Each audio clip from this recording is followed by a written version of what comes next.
When we talk about the partial government shutdown, is it really affecting agencies that are you somebody that's been directly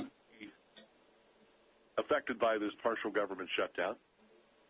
Talking about food stamp recipients, folks who get the SNAP or benefit from the SNAP program. 9:15 is our time. Let's go to the phones. Caller, thanks for joining us here on KRMS. Good morning. Good morning to you. Hello.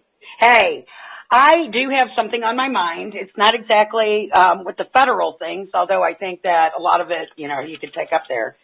But I've been listening to the show this past week, and also I admin a Facebook group that kind of goes on the political side. And so I've heard over the past 5 years a lot of the same issues here at the lake that we have that people talk about a lot, but we don't seem to be coming up with any solutions. So I kind of wanted to put it out to your listeners of these 4 issues that I've seen and talk about how they are all tied together.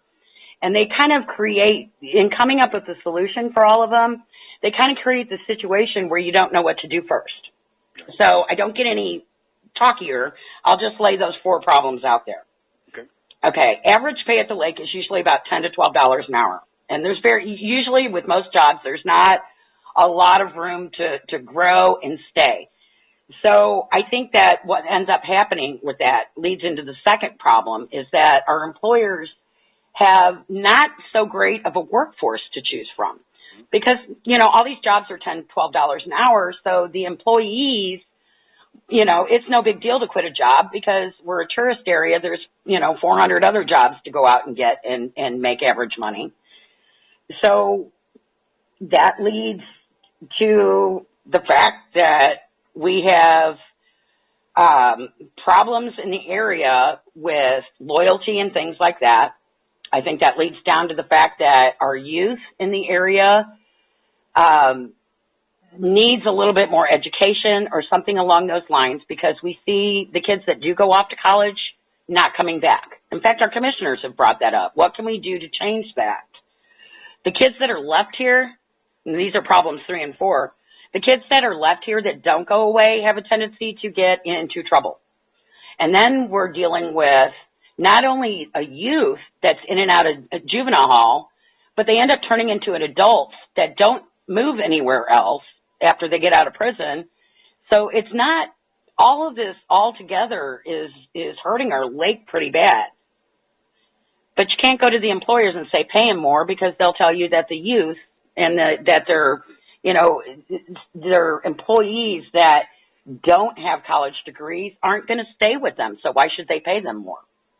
Well, I understand and I hear what you're saying, and I think that that's a big problem in the lake area is especially in places like retail and fast food jobs and things along those lines where it's hard to keep people working. It's hard to keep people motivated. I'll tell you right now, I go through a lot of these fast food restaurants, and I see different faces, it seems like, all the time. And every time you go through almost, right? You don't, then maybe a week later, you don't see that person again because there's really not a lot in the way of motivation. So, and I think what's interesting about that is some of these local employers have really tried over the years, and there are some that not only get kids to start working there, but get the kids to come back.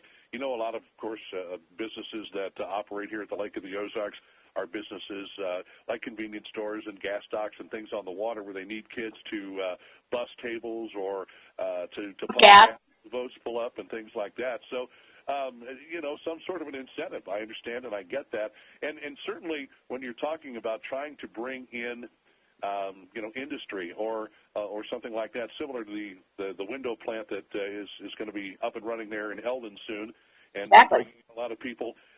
What do you use as a motivation to bring in workers that are not only going to come in day after day, but maybe year after year? What types of programs do you develop? And certainly I know there are a lot of kids that graduate from the high schools around here and go to college someplace.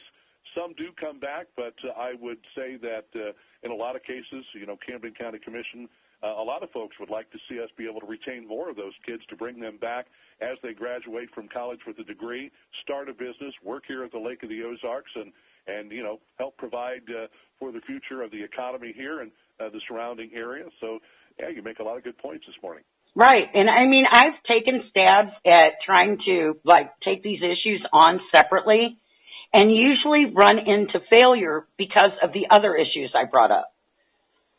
So that's where I bring up the chicken and the egg. Where do you start? I tried, some simple things. We know that our youth that are here need things to do to keep them out of trouble. I found even getting involved in that was difficult because there's a lot of, I think we all understand that this is a big problem that needs correcting. Well, and that's always been an issue here at the Lake of the Ozarks because the lay of the land, this area is so spread out. It's hard to have a youth center or a skateboard park or a roller rink in every town, every city because they just can't support them. They can't support them, and then the youth we don't have a public transit system. So how if the family is poor, does that youth get to that youth center and get home at night, I don't really have the answer, and that's why I wanted to call in and kind of throw it out to the listeners, because one thing I've learned with my group, I don't always have the answer, but usually when we all get together and start talking, which is why I love your show, seriously, that's when the best ideas come out for solutions. So here I am and throwing it out to everybody else. How's that? Very good. Well, I see at least one more caller on the line. Maybe the caller has a little they can add to the conversation. I'll hang up and listen. The ball rolling this morning, 9:20.